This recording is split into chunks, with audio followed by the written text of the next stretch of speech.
Hi, welcome back to the BestWorst10 podcast. I'm your host, Josh Walewa. My next guest is the director of Global Time Attack, a company dedicated to bringing the fastest attack cars under one circuit. I'm really excited to learn more about this and actually to introduce some of you to this, as well as those of you who are already fans to get to know a little bit more about him. For almost a decade, he's navigated these events all around the world, bringing these amazing feats of speed towards worldwide attention.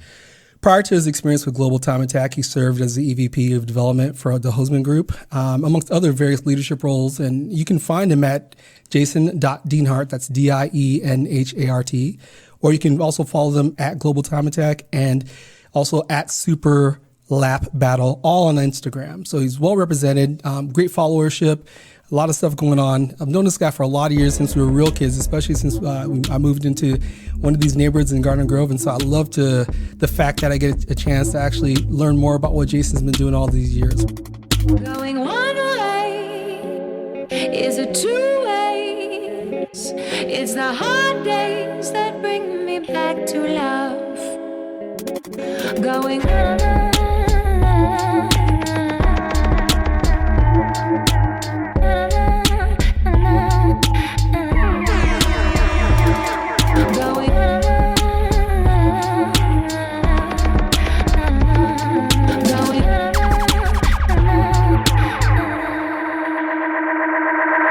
Welcome, Jason Dienhart. Hey, how you doing? It's been a long time. Good. Yeah, man, it's been a long time. I appreciated the time of getting to catch up with you a little bit before this interview. And most definitely. I think after this, we'll definitely be keeping up with each other on a lot of different areas. But I wanted to jump in real quick and just talk about this concept of Global Time Attack. It's just an incredible idea around speed, these incredible machines, and all the different types of races that go on. And so if you can talk to us about your role as the director and the founder of this effort and what this is all about. Yeah, for sure. So I think what I'd like to kind of start off with is, when people think of automotive or sports car racing, they're racing like, let's say, a 4-hour race or a 40-minute race, and whoever, crosses the finish line at the end wins, or like the Daytona 500, it's 500 miles, and whoever crosses the finish line at the end wins. Or if you watch F1, it's a timed format and you're racing against the other drivers out there.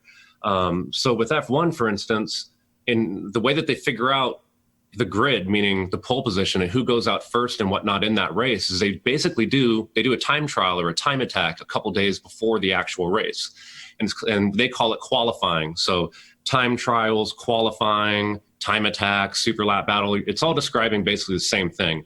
It's the car, the driver against the course, not against other teams or other drivers, but it's against the clock. So you're just trying to attain the fastest lap time that you can. We all do this when we play video games most of the time, like Gran Turismo or even old pole position back in the day when we were little kids in the 80s.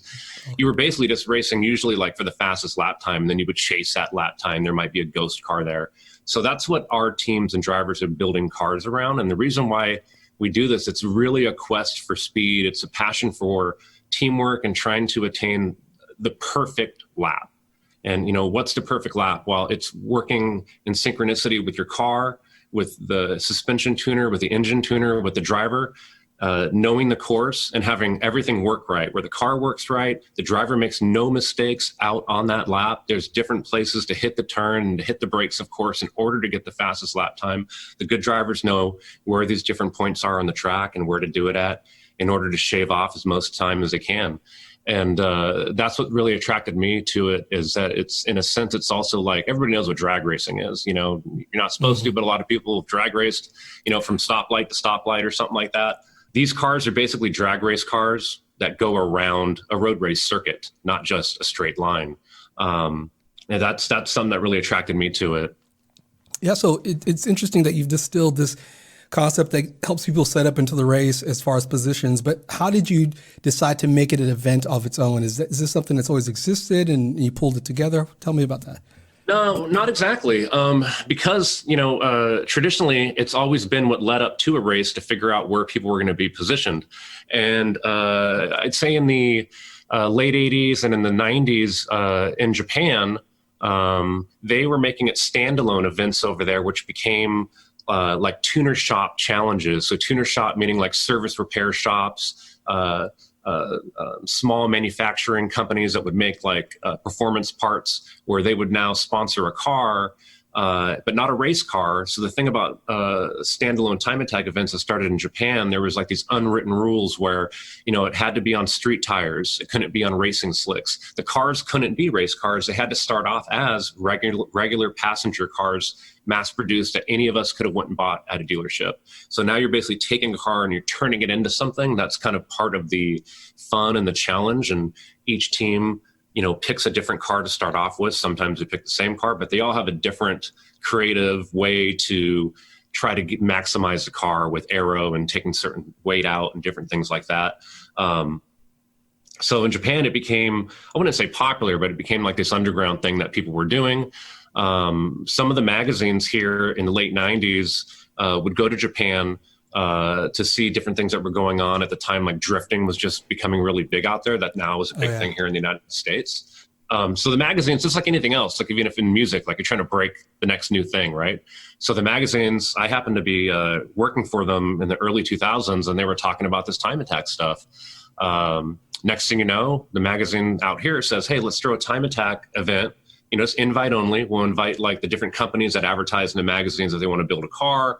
And the allure to the everyman out there, and every woman is, or the layman, is that you don't usually need a race license to time attack. Mm-hmm. You don't need a race car. Like I said, it's supposed to be with a regular passenger car. So you could theoretically take your car that you drive and go do this with it. And you don't need a race license because you're not racing against other cars and other drivers on the course. You're just racing against the clock. So it's also safer in that sense. So it's a lot easier entry to get into than it is to, how do I get into racing? This is a little bit easier and safer way to get into it, due to the fact that you're not racing wheel to wheel or door to door, as they say. I'm just kind of curious about this. So you are working for this company, you find out about this whole concept. Yeah. You all decide to host an event to check it out. At what point does that inspire you and tell you, I want to really move forward and create a separate event? Yeah. So, I can't really take the credit for it, so I'll give credit where credit's due. It was Sport Compact Car Magazine and Super Street Magazine.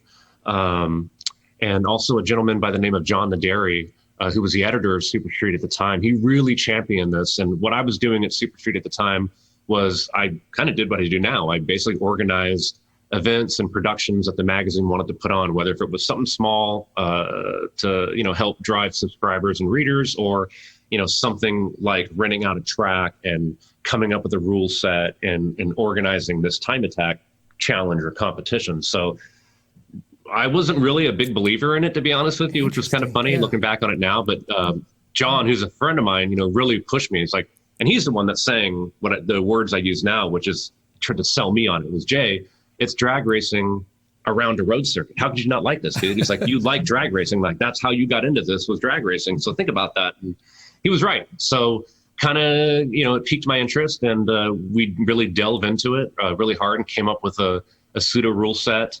Did the first challenge in 2004, I think it was. And we chose a course called Buttonwillow Raceway Park. It's over on the way to Bakersfield if you're making your way north from Los Angeles. So it's a good 3.5 hours, like let's say from Orange County, where we grew up, 4 hours, right north. So it's a little bit of a ways up there, but we chose that circuit. For one, there's only so many circuits in California that we could choose, and we were under budget constraints. But we liked that the course had a good mix of some places where horsepower would help you, but also a lot of turns, to where you've got to be a skilled driver and not just have a big high horsepower car. We did the event in November 2004. That event still takes place to this day in November. And I do it now. So, I worked there I worked there from like 2000 to 2006. So I did that event for 2 years with them. I left. The guy that took my place continued to do it up until 2010. 2010 is when I got back into time attack. I had an opportunity with a friend of mine, Christian Rado, that came to me and said, hey, do you want to get back in the time attack? The organization that's out there right now is fledgling and having a rough time. This might be a good opportunity for you to get back into it. And he set me up with an investment to get me going. And he's still a partner to my day on the global time attack stuff, which is great. And we took over that event at Buttonwillow in November in 2011. We've been doing it every year ever since. So it's been a long time running, and that was the first one. And ever since then, I've tried to just grow the sport in different ways, from trying to take it from being a total grassroots type thing, very underground, to basically, in short, what I'm trying to do is I'm trying to take it more mainstream. I'm trying to make it more international. Now we're getting interest from teams from Europe, Japan, Korea even, and Australia. We've already had a car from Australia come out here, and a couple different drivers from Australia come out here and pilot other people's cars, and also pilot a car they brought from Australia. So that's really special. The car's actually stuck here right now because of the quarantine thing going on, which is kind of I feel bad about that, but I'm trying to help them out. But, who knew that was going to happen? But I'm trying to take it more international. And there's been a few of our top teams here in North America that have made the trip over to Australia and even to Japan, where it started, basically, to show what we can do, meaning what North American time attackers can do and represent, which has been great. The reason why I bring up Australia so much is because it happens to be where the largest time attack competition happens once a year, is at Sydney Motorsports Park in Australia. It's called World Time Attack Challenge, WTAC. Happens every October, like the second or third weekend. It's a really big deal. I've gone to it the last 2 years. It's awesome. Australia is an awesome place. I recommend it if you can ever get out there. It's a lot of fun. Beautiful.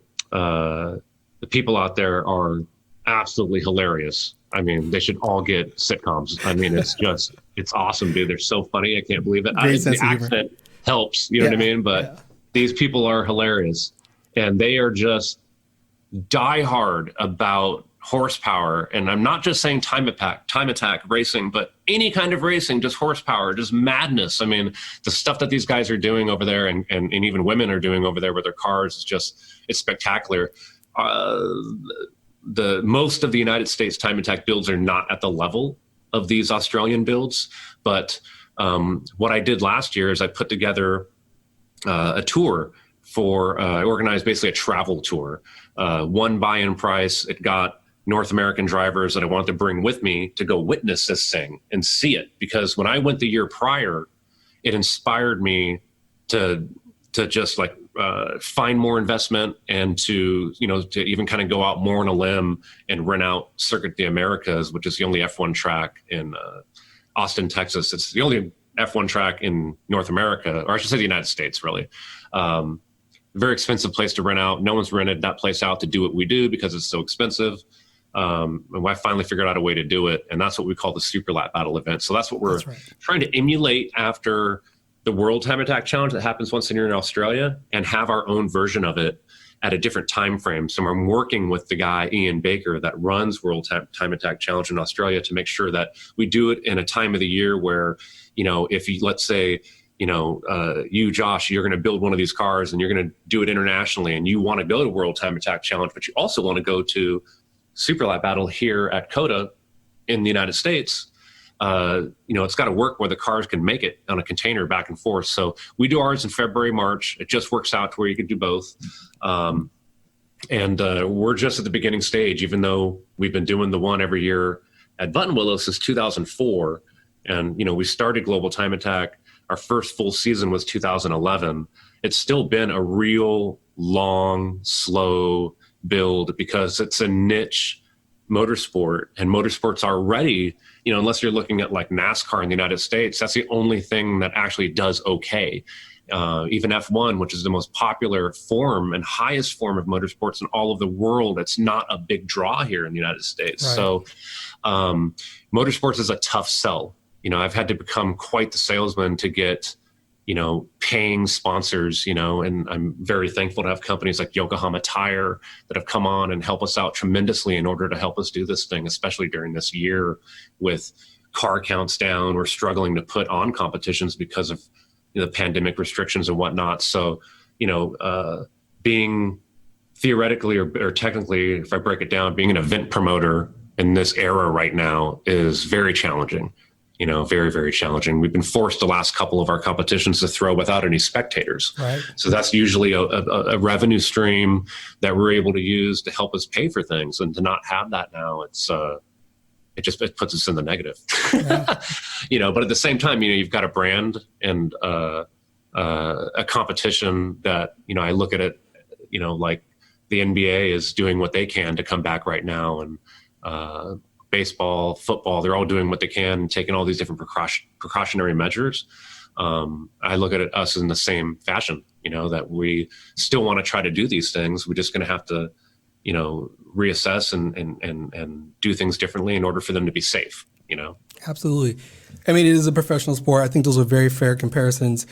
Jason, so we've known each other for a long time, and I remember you and your brother, Aubrey, of course, shout out to Aubrey. Yep. And actually, I remember your dad, too. Your dad was one of the coolest guys in the block. We'd always come hang out at your house every once in a while, and your dad was one of those patient single dads. And so I remember when I was raising my kid, your dad was one of those guys who I thought about, just a good man who was there. But before we get to that, I want to talk to you about, were you always a gearhead? Because I knew you as a basketball player back in the day before, through, I guess, middle school or junior high and high school. And then I know we've gone to our different parts around the country, but what was your career path like? How did you find yourself? Because I'm hearing, motorsports, I'm hearing like the technical specs of these vehicles, but I'm also hearing driving. And so kind of what pulled you towards this? What was the path that got you in this direction? No, I wasn't always really big into motorsports. Now, as a kid, I was like traditional sports, basketball, baseball, basketball, and it was really basketball, especially as I got into high school and played basketball in high school. I was hoping to play at least at a junior college, and I tried to make the team at Orange Coast College. I was going to sit the bench. So like over the summer after graduation, I was already trying out for the team, and I made the summer squad. And, but again, like last guy on the bench, you know what I mean? Second to last guy on the bench. So that was a tough thing to swallow. But at the same time, like looking around at the dudes I'm playing with, I'm like, I get it. You know what I mean? Like these dudes are really good. And it's not just in this format, but even going and playing with them at Edison Park at nighttime, just on 5-on-5 run, and it's like, these guys can ball, dude. You know what I mean? And you were good already. And so hyper athletic, you know what I'm talking about? Right. So it's like, I mean, you were good. And so now you're looking at these guys, and they're like at this, there's another level. I became the guy that was like, look at Dean Hart, he's working so hard. You know what I mean? If he doesn't work that hard, it's like, whoa, I became that guy. You know what I mean? Which is okay. You know what I mean? Because I've taken that in my life, you know what I mean? That to where, you could outwork people. You don't have to be the biggest, the strongest. You've heard that before, but it's true. Now, it'll only get you so far, but anyways, so when that was going on, it just really made me think, you know what I mean? Like how can I hinge everything on this? I can continue to work hard, and do what they say, and who knows, take that route. And then there was times where I was sitting in class, and I just thinking too much about maybe this isn't for me, and I liked cars all the time growing up, but it wasn't like a major thing, and my dad's not a big gearhead guy. He's a surfer. He plays guitar. He's always in bands. You know what I mean? Like that's his thing, and he liked basketball, and baseball, cool dude, super cool guy, super talented musician actually. And I just had a couple friends like Ben Higajo, right? Who was really into like Japanese cars. And, he used to work at the Japanese market in high school, and he'd bring home these Japanese, basically like sports car magazines. And we looked through them and see that like people were doing stuff with like cars that we knew that people had, like Civics and Integras and Honda Preludes and just different cars, Toyota, Celicas, Supras, things like that. And I thought it was really cool. And it really piqued my interest and just got super into that, and then started noticing that some people in this time frame, this is like 93, 94, I start seeing loud cars driving by, and like this whole kind of like little subculture that was around and was kind of getting bigger and bigger. And Ben and Josh started getting into it, and so I started getting into it too. And next thing you know, like come 1995, right before 1995, I was already sold. Like I was like, I think I've got to get into this somehow. So I stopped going to Orange Coast College and going like the more traditional route of trying to get my trying to transfer somewhere, and I enrolled at like the trade school program for automotive technology at Cypress College. They still do to this day, I believe, have like a Toyota program that Toyota sponsors. So basically everything that you work on is all Toyota stuff. And then when you graduate their program, they help place you possibly like in a Toyota dealership. So at that time frame, I'm thinking like, that's what I want to do. If I could work at a dealership, I can make good money. And, I'll know about cars. And if I want to race cars, I can race cars and, make horsepower and do all this different stuff. I just fully jumped into it, man, all the way. Like, stopped playing basketball over like a 2-year period, gained like 65 pounds or something insane. I'm 6'5", so like I could wear it, you know what I mean? But like when I look back at pictures, I'm like, dang, like, I mean, I was kind of heavy, dude, because I stopped working out, stopped playing, and just everything became about cars, you know what I mean? So it was like going to school, working, and then at nighttime working on cars with my friends, trying to learn trial and error, different things like that. And got into street racing, which, it's not the greatest thing to say that I was doing, but a lot of us were doing it. But really quickly, we got into legitimate drag racing. We saw that these people started throwing events at LA County Raceway and Sacramento and down in San Diego. There's a couple drag strips. And we would go down there and start entering our cars in these organized events. And it just became like a lifestyle for me, dude. I mean, full-fledged, like just full body deep end, you know what I mean? And it's kind of been like that ever since. And it's just kind of taken me in these different directions. I thought I was going to always be a mechanic. And then I thought maybe I'll have my own shop one day and, help people with their dreams with their cars. You know what I mean? If they want to make it look cool or make it go fast or make it perform better. I ended up I never finished the trade school because I ended up getting a job at a Honda dealership, talked my way into it to get a job as a technician there. I was ASE certified. I'm not sure if you know what that is, but usually see the ASE certification thing when you go get your car worked on. It's basically something that says like, hey, our technicians here have passed these tests and whatnot. It's not quite like the bar exam, but it's for a technician. It's like the same thing. Yeah. So I had a few of those, so I was somewhat legit. I was working at a dealership and I'm like, okay, man, this is it. I did it. It's like what I'm thinking, right? Like, I think I'm trying to remember how old I was. Like, I don't remember. I don't know, 26 or something like that. I'm like, that's it. I did it, And I'm sitting there one time and then one of my buddies is working at a race shop and they had an opportunity to start traveling around the country. They just picked up a sponsorship. They're going to travel around the country and do different racing events like in New Jersey, Florida, Texas, Chicago area, Seattle area, and then back in California. He's like, well, we got to leave like tomorrow. Jeez. And I'm just like, dude, I don't know, man. I don't think I could do that. So anyways, I'm like talking to my dad. I call my dad, I remember, you brought up my dad. So I call my dad. I'm like, Dad, what do you think? Like, this is what's going on. Finally worked, I didn't have to work crazy hard, but like, I was working hard to try to get this job at a dealership. I get a job at a dealership. Now I got this opportunity and that's what I really want to do, but there's no guarantees. It's like, it's a chance. And my dad, I don't even know why I asked him. I pretty much knew what he was going to say because I've always known my dad is like the go for it guy, nice. Which I like, you know what I mean? Like if you don't go for it, you're never going to have a chance of making it happen. Right. Mm-hmm. So he was like, go for it. It'd be one thing if you were 35, but I was around 25, it's like, this is the time to do it. You don't have kids. You're not married. You know what I mean? Like this would be the time to do it. He's like, just go for it. Don't look back. Don't feel bad. I'm sure you could always find yourself at another technician job again like that, if you had to. It's like, you're probably right, and boom, left that night. Remember my girlfriend at the time, we were living near off campus, Long Beach State. She was going to Long Beach State. And that pretty much ended the relationship that night. I remember, come home, I'm in the shower, like going crazy. You know what I mean? Like I've got a bag, like a go bag over there, you know what I mean? Like ready to go. And she's like, comes back from school, like, well, hey, what's going on? What are you doing? It's like, yeah, I'm going to bail. I've got to go do this. She's like, what about the job? Like she was so stoked that I had like this secure job. So she could tell her parents, like, see, he's got a secure job, even though I'm going to school, but that whole thing, that whole rap, right? And I've got to do this.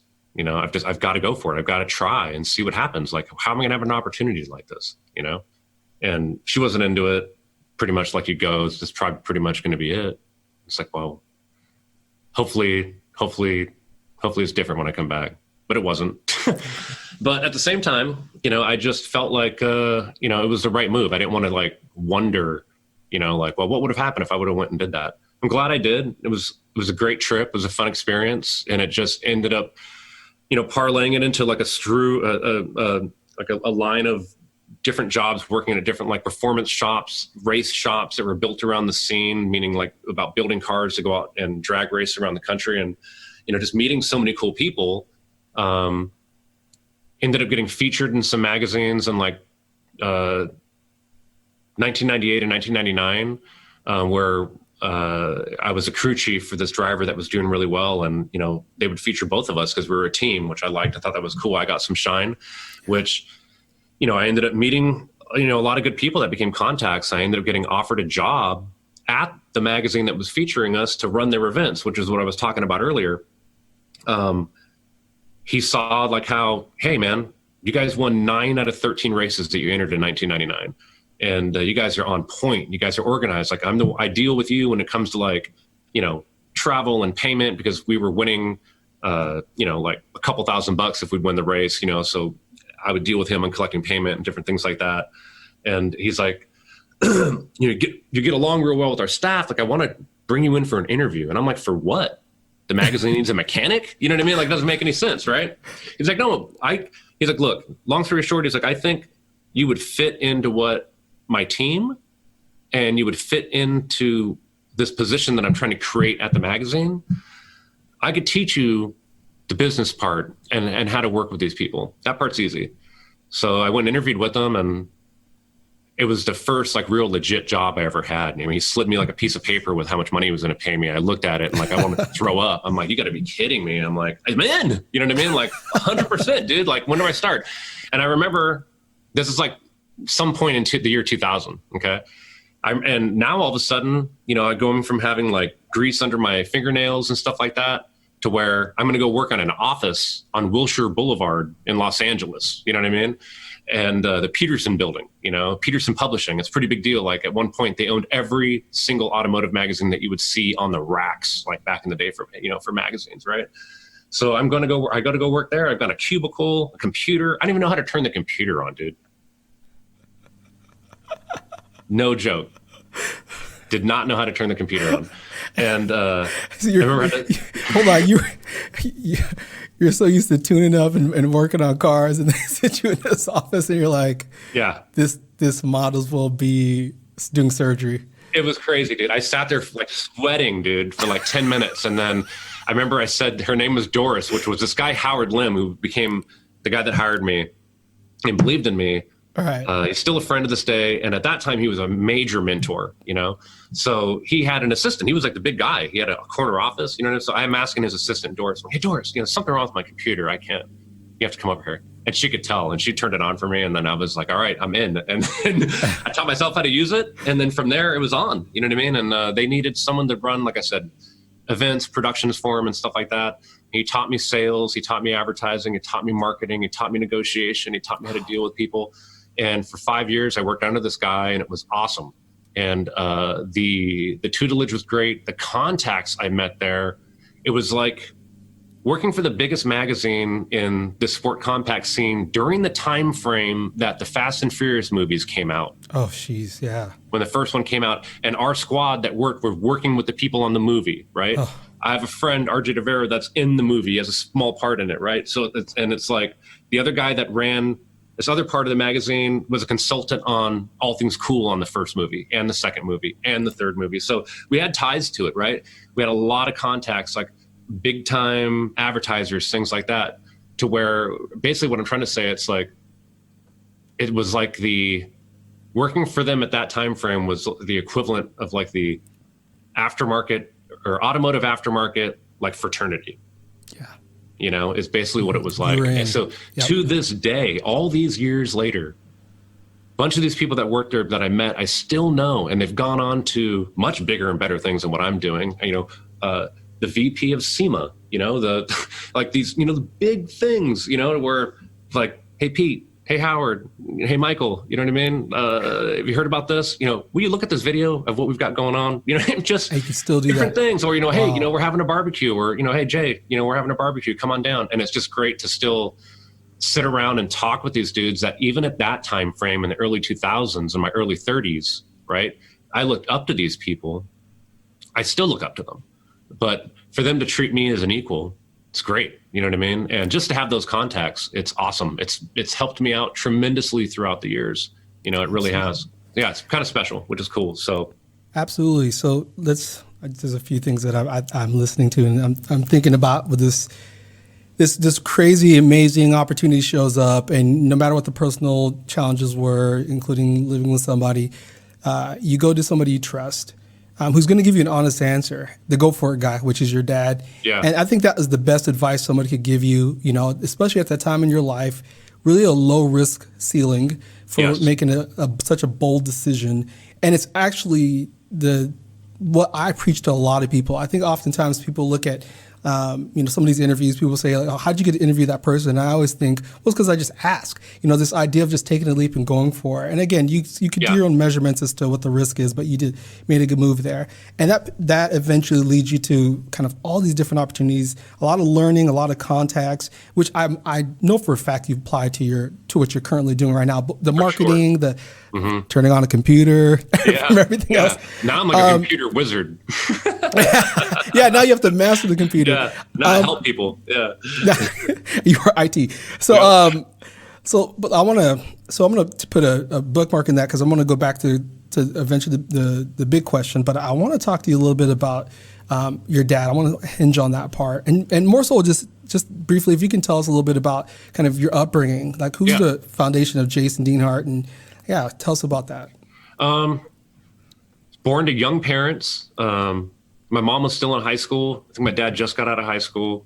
So I think I was at their wedding. I was like a year old, My mom's Mexican. My dad's a white dude, blonde hair, blue eyes, long hair, surfer looking guy. They grew up kind of like Whittier, Hacienda Heights area, over in Southern California over here. Both sets of my grandparents lived in that same area. Luckily for my grandparents, they helped my parents out a lot because they struggled, when they had me being so young and whatnot. Yeah. They eventually, I think they all helped out and helped them get a house over in Garden Grove, which is where I eventually met you guys. Early 80s. I want to say we bounced around a lot in the late 70s. I was born in 75. Actually, we lived all over the place, like as a little kid, like Burbank. I lived in my grandparents' house. We used to live up in Big Bear because my dad's parents, my grandparents on that side of the family used to have a cabin up there. So, we could live up there. We lived up there for a while, which was cool. I actually went to kindergarten there and then moved to Huntington Beach in some apartments and went to school there for a little bit. And then some point in like first grade moved to Garden Grove. And then that's when I started going to Sunnyside where we all went. That's right. I was in first grade. So that's when I met. First grade, I remember first day, meet Jonas Ocampo, Mike Perez. Those are like the first two cats that I met. And maybe even like Kurt Espinoza, maybe too. I'm not sure, but at least it was Jonas and Mike for sure, dude. Right. Just funny. I've known those guys pretty much like the longest, dude. So anyways, and I ended up staying in Garden Grove forever, which was fortunate, you know what I mean? Because I was able to go to the same elementary school that fed into the same junior high school, that fed into the same high school. So some of these people, like I just mentioned, even you and your family, I've known for a very, very long time. So I really cherish like that, looking back on it, like that little neighborhood right there, not little neighborhood, but that square from, Trask to Garden Grove Boulevard to Magnolia to Brookhurst, if I did that right. Yeah. That square of all those folks that we all know that live right there, we could name a bunch of dudes and chicks, that we grew up with, which is really cool. And we still talk to most of them all today, especially because of social networking, social media. But yeah, I ended up, let me see, I think my parents divorced around like 11, 12, no, I'm about 12 years old, 12, 13 years old.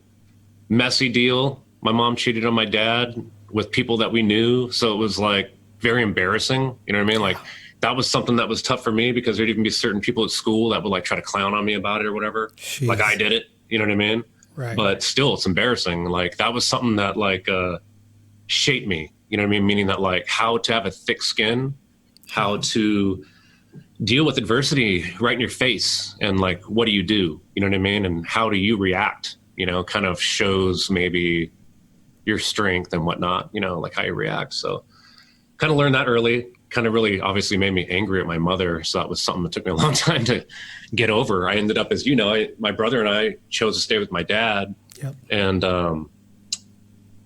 my dad had it rough. So that kind of made it hard too, like watching my dad cry and shit like that. It's tough. Yeah. But he was a strong guy, learned how to cook, became Mr. Mom. You know, you remember that movie if you're old. But he became like a Mr. Mom and did all this awesome stuff, man. And you witnessed it. You know what I mean? Yeah. Like he still played guitar and worked his construction and did all the stuff. And like, you know, and I'm not saying my mom's not a bad person. She just made a mistake. People make mistakes. It's no big deal. People make, you know, it happens, you know, but. And they were so young too. I mean, yeah, they were and they were growing up. very young, you know, and I mean, I don't know if they were right for each other. You know what I mean? At the end of the day, obviously not, because they both have moved on to other relationships where they've been now both happily married to other people for over 12 years now. You know what I mean? Yeah. So they're happy and ended up working out. So that's great. And that's a good thing. But yeah, we grew up with my dad in that same house in Garden Grove, and, you know, graduated high school. And that's kind of when I was talking about like trying to play basketball at Orange Coast College and whatnot.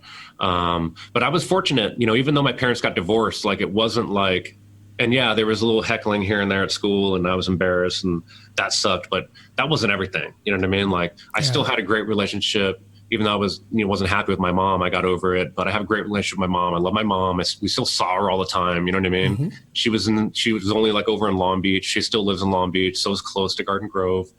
You know, always was tight with my dad, even tighter after that happened. You know, it's like as the three of us, meaning my younger brother, Aubrey, and my dad, like, and we're close in age. He's only 18 years older than me. You know what I mean? So we're kind of like bros in a way. You know what I mean? I think we've all taught each other different things as growing up in a way, you know, still have great time with my dad. The three of us, my brother, will go play golf. Gonna sound crazy, smoke a joint with my dad and my brother and play a round of golf and have some beers. And it's just special. You know what I mean? Like I really enjoy that. You know what I mean? Like just to have those cool times with my dad, you know, bless his heart. So yeah, I love my pops. That really touches me, man, because, you know, I think, you know, I was older than your parents when they had you. I was 23 and I'm not kidding when I say I thought about your dad a lot.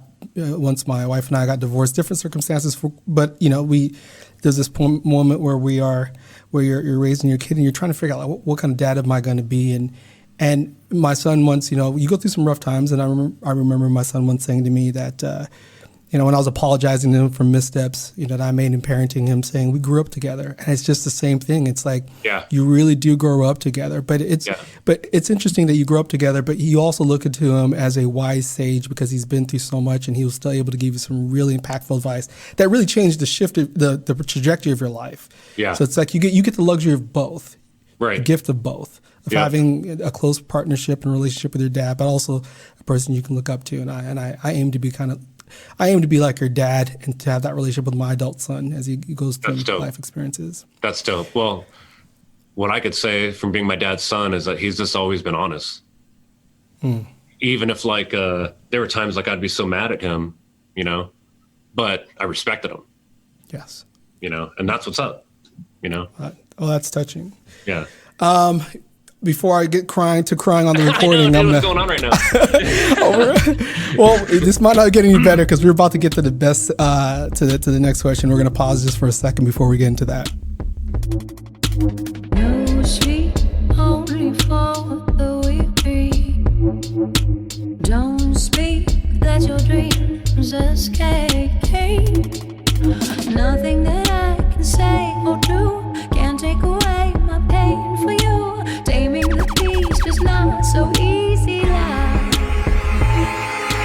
All right, so Jason, you know, thanks for taking this interview. And again, we've discussed this idea about the best worst thing for those who are listening for the first time or the fifth time or the 10th time. This is a chance to tell a story of something, a setback personally or professionally, where you had to get through it, overcome it, and get to the other side. And so what's the situation?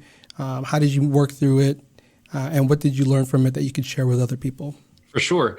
I kind of feel like we're following this loose timeline of like my weird career. So, we talked about, getting into the magazines and whatnot. And I was there till about 2006, left on my own idea to leave, to do something locally here in California, and maybe not travel as much. I was traveling for a while, like all over the place, and kind of thought I wanted to, kind of stay a little bit more grounded. I was wrong. I didn't really want to do that. At the end of the day, it was what I thought I wanted to do.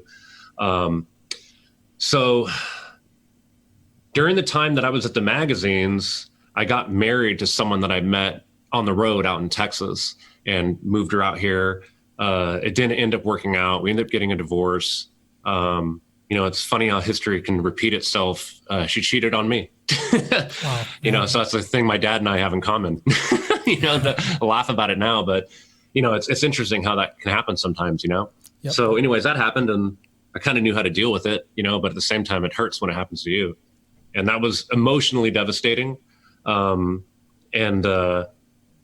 I also kind of found myself where, the thing that I left the magazines to do didn't end up working out. I tried it for 2 years. So now that kind of brings me to like 2007-ish timeframe. Maybe I tried it for a year. I started working at a company called Hot Import Nights, it's similar if you ever heard of the Dub Show. It's a traveling car show series. They were doing like 20 different event dates a year around the country for many, many years. So it was a successful tour. They needed a marketing person. I got a job there, and my divorce is done, and I've moved on from that. This is a great situation for me because now I'm back on the road again. 20 cities a year for a couple of years in a row. I was locked in, if you know what that means. You know what I mean? So, every other weekend I'm off somewhere, and it's, we've got spokesmodels, and we've got, it's a car show, it's a party. You know what I mean? Like part of my job is to entertain the sponsors, so it was fun. You know what I mean? I was having a great time out on the road. End up meeting my current wife, Amanda. She was the main spokesmodel for the car show tour. She was Miss Hot Import Nights. I chased her around for like a year, eventually get her to give in and start going out with me. And, months down the road, she moves out here to California. Now I've got an opportunity to leave this pretty good job I've got going on Hot Import Nights. And this is like late 2007-ish, mid 2007. And I've got an opportunity to work for a startup, media startup. Remember the time frame here. This is 2007-ish. And they were going to deliver content via video, which seems pretty easy nowadays. But back then, it was like, wait, what do you mean? You're not going to just put a picture up, how are people going to watch this? Well, on YouTube. You're able to watch it on your phone. So anyways, it seemed like a great idea. It was a group of people that used to work at the magazine. Some of them real high up type, president level type people. Big executives that started this new thing. They saw the future, and they were correct. They were just about 2 to 3 years too early. Wow. So anyways, I'm not an idiot. This is a great idea. I didn't think it was too early. I didn't realize the bandwidth, the technical limitations of getting video out at that time with the way cell service was and Wi-Fi was at the time. It lacked comparison to today. So anyways, I go to work there, and it was decently 6-figure job. It was the best or highest paying job that I've ever gotten. So I was super stoked. I kind of felt like, wow, this is like a second wind in my life here. I kind of had this disastrous divorce that took place before I was at the magazines, and it was old technology, right? Now I'm onto this new technology, same type of people. I've got a new girlfriend that, God, I really love her. She's great. You know what I mean? She just moved out here, and I took this leap to work there, and then boom, 2008 hits, and the market falls, for pretty much everybody in the United States, of course, or the world, really, United States. And, all the investment that we had, there was no more money coming in. So basically, like what the first couple of big investors that we had, the money, once that money was going to go away, which was coming up pretty quick because we were spending as if, it's going to last forever. We were paying ourselves way too much for one thing. We all had brand new computers. We thought we were going to make this thing happen, and it's just a rug gets pulled out from not just my feet, but all my friends' feet too. People I'm still friends with to this day. The guy I mentioned earlier, John the Dairy, that did the first time attack here in the United States. He was one of the heads of this thing. He brought me into it. You know, it's like, and again, that's like all of us that have known each other throughout these years. Like if we have this great opportunity, you call up like the A-team, like, yes. Yo, Hannibal, hey, Face, hey, BA, you know what I mean? Like, you got to come out here, man. Like, I've got this thing going on, right. You know, and it's something that you're going to want to take a look at, dude, because you're going to be pissed if I'm doing this and you're not. And you're a writer. So it's like, I need people that know what they're doing, you know? So I got brought into this thing. It ended up being a disaster. And when it happened, oh my God, I was devastated. Like, I mean, I just felt like such a fuck up, you know what I mean? That I left this other job to do this. I remember coming home and just breaking down in front of my current wife, Amanda, my wife, Amanda, breaking down. I just couldn't even control it. And she's like, what's the matter? What's the matter? And I explained to her what happened and that we're fucked. Yeah. You know what I mean? And she's, you know, you should do a podcast with her. She's had a pretty tough life, you know? So she's like, we'll get through it. You know, and she's a rock, nice. You know, and she's like, we'll get through it. And she's a little rock. And she's like, we'll get through it. And we did. But man, it was humbling, humiliating to people in the scene, having to explain yourself that this thing is failing, begging for jobs, you know, shopping at the 99-cent store, just being flat broke, you know what I mean, for food for months and months, you know, and it was just, I was still so passionate about like, you know, trying to stay in this industry. But man, that was the time that I second guessed it more than ever about just totally just pivoting away from it and just doing something totally different and just becoming a regular person and just getting a regular 9-to-5, whatever it may be. You know, maybe even I didn't go so far as going back to being a mechanic again, but, you know, just something different.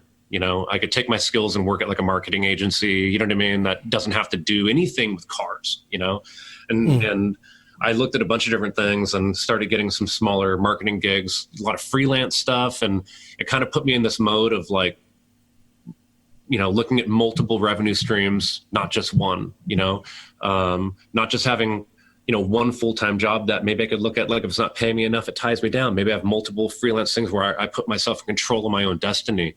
And that's really what it did a lot for me. I started just piecemealing work together until I found like I had the right opportunity. And it's kind of, again, it kind of, you know, fast forward now a couple of years. So during that time frame, 2008, 2009, it was really rough. I ended up getting some small gigs. You know, one thing that Amanda and I did, and where we ended up meeting a really good friend, was a friend of mine was doing some marketing for Nissan, and they were launching they had, you know, their Z car, you know, the 300ZX, or you've got to remember that Nissan, right? And they were coming out with a new one called the 370Z. It's the one that is basically currently out right now. It's been out for like 10 years. So they were launching that. They wanted to do something cool, like where they take a couple cars to first number 1 and number 2 off the assembly line in Japan, bring them over here, bring them around the country, have different like editors of magazines and places drive them to different points. So I organized this tour thing that went around the country, and they needed people to manage it actually on site and go on it. So we did it. We put this price together for them, and it was myself, this guy, Sean Baker, who drove the truck and the rig, and then Amanda, and she documented it because she's a photographer. Wow. So we went and did this thing for like a month and drove all around the country. So her and I, you know, we were already toured together. That's how we met each other. But, you know, sitting in the same truck for hours and hours is like another story, right? You know what I mean? And then really the dude driving it now, imagine this. So it was a friend of mine, like I said, that had this small marketing agency that got this gig to do some work for Nissan. And again, he pulls me in. Hey, man, I need someone. I know you need work. You might want to do this thing. You'll make a block of money, but you're going to be gone for like a month and a half. I'm like, oh, so I look at it and I'm like, well, I'll bring Amanda. She could document it. It says we need a photographer. Boom, right? So now I don't got to be away from her. So at least that's cool, right? And then he's like, well, there's going to be this dude. I don't know if you ever met him. His name's Sean Baker. He's going to drive the truck. So you don't have to drive it too, because that's kind of crazy. I'm like, man, but who is this guy? What if me and her don't like him? Yeah. He's like, well, what if he don't like you two? You know? so anyways, we end up becoming like family with this guy. My wife and I did. and he's a graphic artist by trade. Okay. And he's kind of like me. He just did different things. He was in the car show world and stuff like that to get by. And we met each other on this gig, became great friends. This was in 2000. This was like the end of 2008. Okay. So when my friend of mine, Christian Radel, that came to me with the opportunity about starting up a Time Attack series in 2010, and he put up the money to do it. And I came up with Global Time Attack and the logo and started putting the whole thing together. I need a graphics guy. So hit up Sean Baker. He lives in Pennsylvania though, right? But the internet's a lot better in 2010. So it's like, Sean, I'm starting this thing, I'm calling it Global Time Attack. I need logo packages. I need like a whole concept. You got to help me out. This is what I want, blah, blah, blah. And he was our guy, man. He was heart and soul of the graphics and the look of GTA from day one up until almost a year ago, dude. He passed away, unfortunately. Wow. Younger than us. He just passed away in his sleep one day, dude. Just kind of randomly, like had a heart attack or whatever, which really sucked, man. I miss him dearly. I've got someone else doing the graphics now, and he's great, but I really miss Sean, man. He knew the deal, sucks. And he was a really good friend. He was someone I would see every year, or twice a year at different big automotive gatherings, So kind of going back to what was really tough about the deal failing in 2008, like I said, it was humiliating to have to try to explain that to people in the scene that that, this thing failed and whatnot. And like I said, going back and having to tell Amanda that I felt that I was a failure.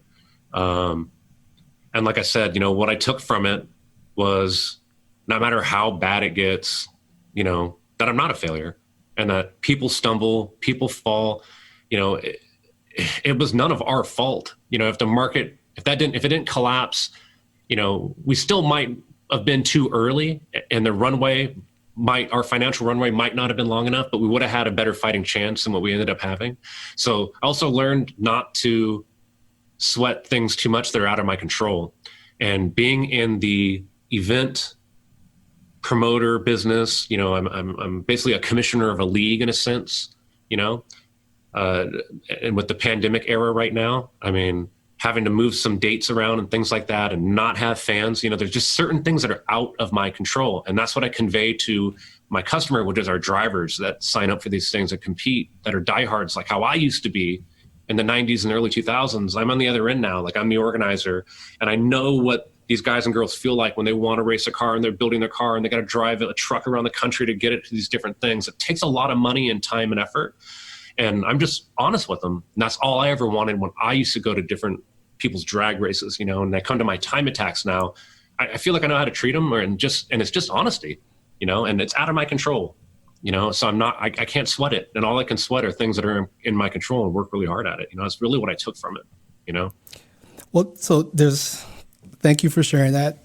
I'm like emotionally following this whole story. And I think about, this repeated trauma that happens. It's interesting how we repeat things that happen to us and our parents are our first model. And somehow we find ourselves going through similar things. And I can connect with that 100%. And then I see also it being the worst time in a sense that you have things out of your control.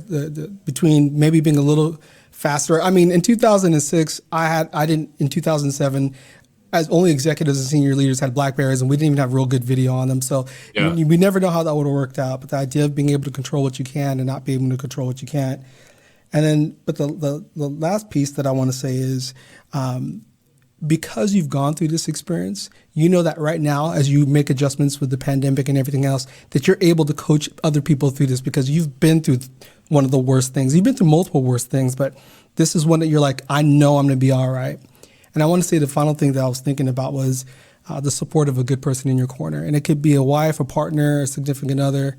It could be a good friend or your dad, whoever it is. But the critical piece about when you're ready to give up and not sure what you're going to do with the humiliation that you're feeling over and over again, to have somebody in your corner that says, no, you can do it. Somebody who's going to be a fan, a real fan from day one. They're going to support you no matter what mistakes, missteps, or misfortunes you have. And I think that you pulled all those things together in this. And I think that's really amazing, Jason. Thank you. Yeah. a big thing is, when it comes with the global time attack effort, we're at 10 years now, and there's been multiple times throughout it for different reasons, whether if it was financial reasons is usually what it is, because it's just barely a break-even business. So it's a big passion thing for me. And like I talked about in the very beginning, the goal is really just to take it to the next level and beyond in terms of it becoming recognized as a semi and professional racing series for this format of automotive racing. It's going to take time, so I'm in it for the long haul, and that's fine, but at the same time, there has been many times where I've questioned it, and I've questioned myself, like, I don't want to rent a place forever. I'd love to be in a position to buy a place, you know what I mean? And, all those types of things, but the longer I do this, I got to sacrifice, not making a lot of money and things like that. But it's my wife, Amanda, has been the one that's like, don't give up. Like, you're building something special, and people love it and you love it. And does that mean it's a failure because it's not making a whole bunch of money? And so I've had to reassess like what's success, you know what I mean? And kind of look at it in stages and whatnot. And I still sometimes have to just like not get caught up in the money aspect of it, and then just kind of step back and look at it for what it is. And then I'm proud, you know what I mean? And every once in a while I'll get someone that comes up to me or a message on Facebook or Instagram or an email where someone pours their heart out about how stoked they are, how much fun they had at one of our time attack competitions, and they're such a believer now. Or even someone that's been doing it for 10 years with me and just says like, hey man, I want to let you know, thank you. You know what I mean? For doing this. And I'm not kidding. Almost every competition at some point I cry. People don't know it. I do right now. Yeah. Because I'm so passionate about it. I didn't want to do this. So passionate about it, man. Like I really am. And people that know me, they know it. It's